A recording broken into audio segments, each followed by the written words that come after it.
Fair use. Grief, one day at a time. 365 Meditations to Help You Heal After Loss by Alan D. Wolfett, PhD. June 10th. If one dream should fall and break into 1,000 pieces, never be afraid to pick up one of those pieces and begin again. That is a quote from Flavia Whedon. Our dreams lie shattered.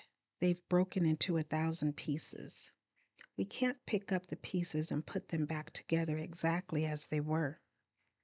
The seams will show for one thing. For another, there are so many pieces that we can't possibly reassemble our dreams just as they were.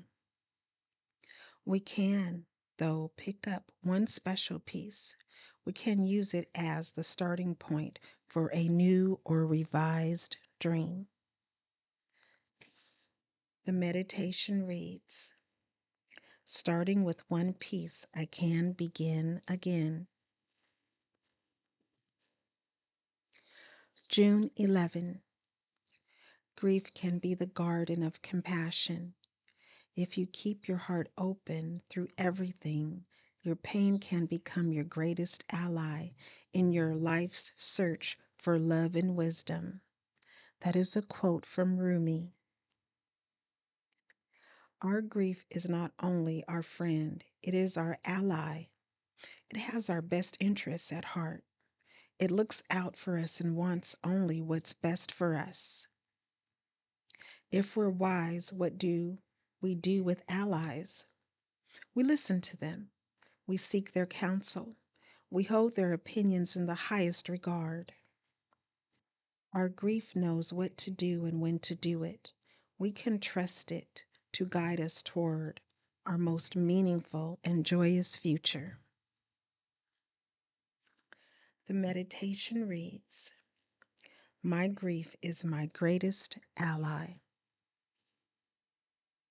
June 12. Every day my love for you grows higher, deeper, wider, stronger.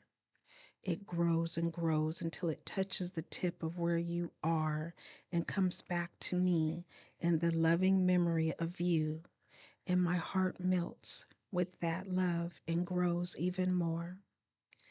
A quote from Maureen Hunter. We never stop loving our special people who have died. In fact, as we grow older and wiser, we often gain the maturity and perspective to understand just how precious that relationship was, and our love grows. Our cup runneth over. Sometimes the question becomes, what to do with our abundant love? The object of our love is not here for us to lavish attention on.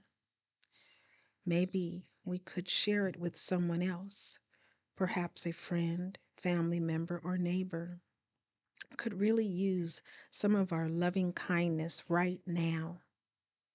Or how about volunteering for a cause or nonprofit that was meaningful to the person who died? The amazing thing is that love shared does not diminish, it multiplies. The meditation reads, I appreciate the love we shared so much. The more I remember with gratitude, the bigger my love gets.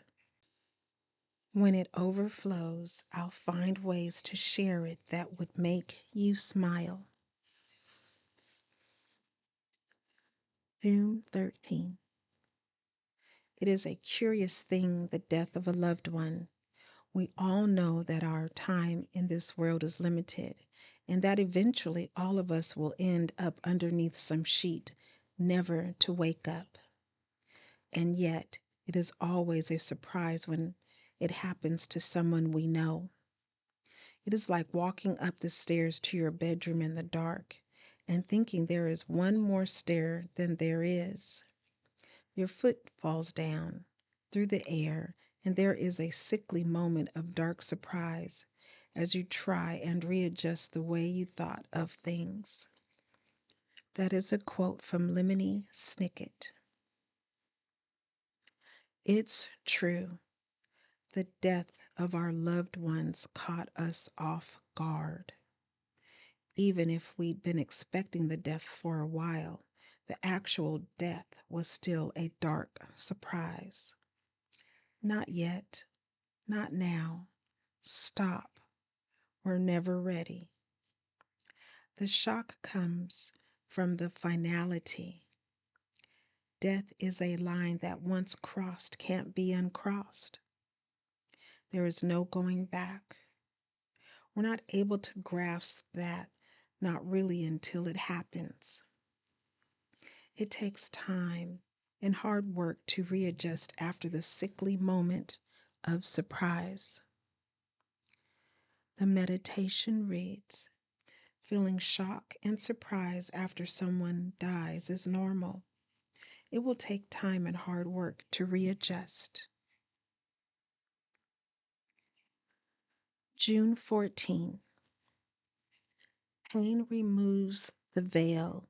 It plants the flag of truth within the fortress of a rebel soul. A quote from C.S. Lewis. Our pain strips us of pretense and frippery. It forces us to look at the purest, barest truths of our existence. What do we really care about? Whom do we love? What makes our continuing lives worth living? Our grief is painful. The stripping away process is also painful. It's hard to examine our lives and realize that we're not dedicating our time, money, and attention to things that really matter to us. It can be excruciating to abandon people and pastimes we had long been attached to, but only out of habit. The flag of truth is a symbol worth committing our allegiance to, though. Now that our grief has revealed it to us, do we really have a choice but to follow it? The meditation reads, my pain has revealed to me what is true and important. I am making changes in my life based on this revelation. June 15.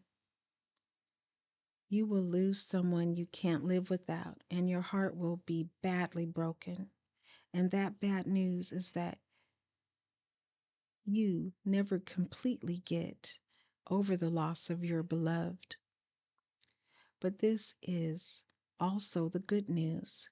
They live forever in your broken heart that doesn't seal back up, and you come through. It's like having a broken leg that never heals perfectly, that still hurts when the weather gets cold, but you learn to dance with the limp. A quote from Anne Lamott. Our hearts are so badly broken, we know they will never be as they were. If we do our work of mourning, our brokenness will heal, but it will heal imperfectly. We are torn apart, and what is torn into raggedy edges can only ever be patched and darned. The patches will always show. But over time, we will grow to understand that our brokenness is part of our wholeness. Our love lives in the torn pieces, so we wouldn't want those spots to disappear. Actually, our love and grief knit together to form a patch. And while the patches are imperfect, they tell the most beautiful stories of our lives. The meditation reads, just like the scars on my body, the scars in my heart tell the stories of my life. I choose scars over an unscarred, loveless life. June 16. One of the most beneficial and valuable gifts we can give to ourselves in this life is allowing ourselves to be surprised. It is okay If life surprises you, it's a good thing. A quote by C. Joybell C. Has your grief surprised you sometimes? Mine has. Seemingly out of nowhere, I'll feel a surge of anger or an excruciating plunge of despair. Other times, I might experience a moment of giddy laughter. I can be surprised by both the intensity of my unbidden feelings and their nature. The roller coaster of our grief can be disconcerting, but learning to embrace whatever comes up is one of our most important tasks. Life will surprise us in all kinds of ways. That's what it does. Cultivating an appreciation for surprise makes our lives better. The meditation reads, if I'm not good at surprises already, I can learn to be. Resilience is a skill that improves with conscious practice.